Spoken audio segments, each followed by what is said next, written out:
weekly stock commentaries where I share my personal opinion and insight of what's happening on some of the stocks listed under the Philippine stock market.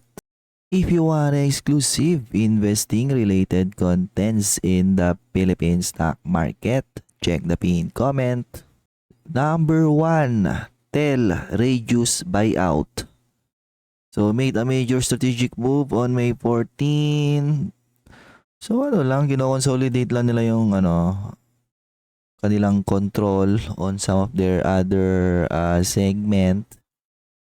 Pero nag-report na to eh. Hindi maganda. Di okay, no? Little bit decline yung kanyang ni-report, no? Little bit flattish pala. Although yung kanilang gross revenue are increasing. So yung mga telco na yan, mapagbawas lang yan ng mga obligation nila in the coming years. Babalik na yung mayan into profit growth trajectory. So still not good yung kanyang stock price. Just like all other blue chips, no? Di maganda yung sentiment. Pero I think undervalued pa rin ang TEL. Globe reported 20% decline in Q1 net income, attributed to the absence of a large one-off gains from last year and higher interest expense lang na utang kasi. Pero still revenues are growing. Ano na kasi yan eh. Yung kanilang internet telco business, ano na yan, race to the bottom, no? Pamurahan ng service, ganyan. Kaya ngayon, nagba-branch out sila into other segments like enterprise offering, ganyan. Tatayo sila data center. Mga fintech pa sila. Pero because of that report, syempre, dito makakuha ng okay yung sentiment niya. Pinitik na. Baliktad nga eh, pinitek. Di ba? Kaya ang stock market, di mo talaga alam anong mangyayari dyan eh. Or baka may news na baka may rumors out there na baka mag-IPO na si GCash. And for me, I think Globe is still undervalued. So, Metro Bank, report na niyang Q1. Ganun pa rin, no? Single digit. Repress na silang single digit ng BPI tsaka BDO. However, hindi pa rin talaga siya makuha ng sentiment, no? Despite pare-pares na silang single digit.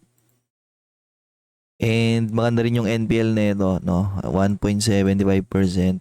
I think much attractive yan compared kay BPI and pati rin ata kay BDO. And MBT still trading trading below book value. Si BPI nakita ko sinesell down na siya eh. Trade na siya below its book value. Ayun 88. So nabawasan from 93 naging 88. Pero ano pa rin yan eh, significantly trading below book value. 34% upside. JFC nag-report ng plunge in Q1 yan eh, nakita ko eh. And because of that, sinesell siya ngayon, tinanggal pa siya sa sa isang benchmark. So, laki ng issue ngayon nito. While yes, growing yung sales niya, pero yung profitability, pangit. Most definitely, pahit yung margins nung yung mga pinag-acquire niya. Yung kasi ginagawa nito yun eh, acquire ng kung nung brand. So, JFC, nako, sell. Sabi ko sa inyo eh. Below 90, doon natin silipin, no? Benta nyo pa yan, okay? So, San Miguel Food and Beverage, steady lang, no? 2% increase. Pwede na. Better than URC na nag-report ng decline. And of course, yung kanyang Spirits GSMI still doing well. So, FB, may sentiment ba ngayon dito? Ala, flat lang, no? SMPC, shares fell. Reporting at 12% drop. Na disappointing yan eh. Yung Q1 supposed to be recovery period nila yan eh. Pero pumalpak na naman yung ano nila eh. Yung matagal na nilang issue yung kanilang power segment. Talagang ewan ko nang nangyari dyan sa power segment nila na yan. No? Talagang di nila masolusyonan. And syempre nagkaroon ba sila ng decrease in a total coal shipment. Di nila nakapitalize yung medyo mas matas na average selling ng coal first quarter compared to last year. Siguro dadaan-daan sila kasi ano eh, dyan yung coal contract ano eh, bidding eh. So SCC, kumusta na to? Ayun, sinasell na naman. PLDT, CFO retirement. Who cares? SM investment, share buyback, wala, no? Kahit mag-share buyback yan, kung gusto siyang i-punish ng market, yung kanyang multiple, mahirapan silang ano dyan, no, sumalo. Nag-report na ba to? Kapag tanggalan to ng multiple, feeling ko babagsak pa yan eh. So, March, ayun, nag-report na siya. Growing pa rin naman. Okay. Number 9, ICT. Grabe to, no? Nag-report ulit ng ano, double digit growth. Ang lupit. Ang ending, trade na naman siya at all-time high. Ayan o, 230 na naging 293. So, ang laki na niyang business, palaki pa siya ng palaki, no? So, ICT, all-time high na naman. And dahil malas yun yung ano, dolyar, syempre, be-benefit siya doon. Okay. So, ano daw siya ngayon, no? The primary safe haven for blue chip. Kasi lahat ng blue chip, sinasell eh. Siya na lang yung ano eh. Siya na lang yung mag-isang ano eh. Umahatak pataas. You have Apex, high grade discovery. Okay. Trending after disclosing promising new high grade gold veins at Mako Mine. Na kung totoo yan, syempre, may extend na naman yung years na madami silang gold production. Ganyan. Pero, kumusta na ang gold? 4.6 na siya eh. 4.6 is still significantly higher than ano, yung second quarter last year, di ba? Ito lang yun, no? So, expect magre-report ulit yan ng mga record-breaking na profit ng ano, second quarter. So, GSMI stood out for reaching record sales volume. The hard liquor segment is proving much more resilient than the beer market. Pangmasa kasi yan eh. Yung ano nila yan eh. Yung spirit segment nila yan eh. And eto, hindi siya pinapansin. Pero tas ulit to na kanyang dividend, no? So, ayan, growing ulit. Ayan. Tas siya ng dividend. Laki ng cash nito eh. Pero ang pumapansin eh. So, 2.5. Ang galing lang yan sa ano eh. 1.5 tsaka 2.5.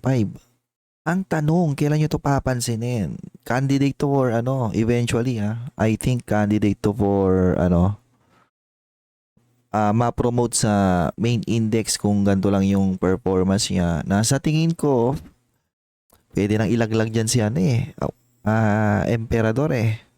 So si Emmy, pahit na ng performance nito, pero ano, kung hindi yung gustong magbenta, nagpapakiramdam, ayun no, hindi mo yung one quarter na profit niya. Sobrang baba na yan, ano. Compare mo sa nire-report ng ano, GSMI. However, malaki kasi yung market cap niya, wala pa nagbebenta eh. Tanong kailan, no? Papakiramdaman pa sila dyan eh. Pag may isang nagbenta dyan na malaking player, sunod-sunod na yan eh. In my personal opinion. Or, CNPF. Diba? Pwede na yung palitan tong mga to eh. CNPF 2 billion. Malakas din pala. Okay. So, si Emperador, no? Pag sinel-sell to, pwede tong palitan niya, no? GSMI. BPI credit cost revision. Blah, blah, blah. Wala na. So, BPI, sinasell na siya. 90. Yan book value niyan, no? So, BPI right now is being traded, ayun, no? In its book value, di ba? Ito yung sinasabi ko, no? Nung mga nakaraang, I think baka last year pa nga ako sinasabi eh. Kapag biglang nag-slow down yung BPI, BDO, tetrade yan below their book value. Ito na, nangyari na. Okay. Ang hindi ko magets ngayon sa market, bakit walang nagro-rotate kaya, no? Metro Bank, no? Pare-pare silang single digit growth eh. Nag-aantayin ba kayong mag-rotate? Ha? Number 13, Manila Water. Final stage of major sustainability bond issue. So, malaki utang nito pero ano siya eh, growing pa rin eh. So, lakas pa rin ang momentum niya yan, no? 3.5, 4. Actually, mas mataas yung growth nito kaysa kay Maynilad eh. Kasi mas aggressive to ngayon mag-expand, ganyan. Number 14, Petro Energy Pivot sa RE. So, ang nangyayari dyan kay PERC, wala to eh. Ito namimigay ng I believe di yan namimigay ng niya eh. Dividend. Meron pala, 0.05. Pero malit lang to, I think. Reach ngayon 3.75 eh. And lastly, number 15, the 6,600 resistance. Ano pinagsasabi nitong 6,600? Gemini talaga minsan sira ulo eh. Mali-mali eh, 6,600. Andito nga lang. Nasa 5,900 nga lang tayo eh. Maling timeline ata tong niya eh. Number 15. Pero ang bottom line dyan, hirap makaangat ang Philippine stock market. Because of the ongoing na political noises ulit sa Pilipinas, corruption noises, na natatabunan niya lahat ng mga economic issues ng Pilipinas na kailangang i-address.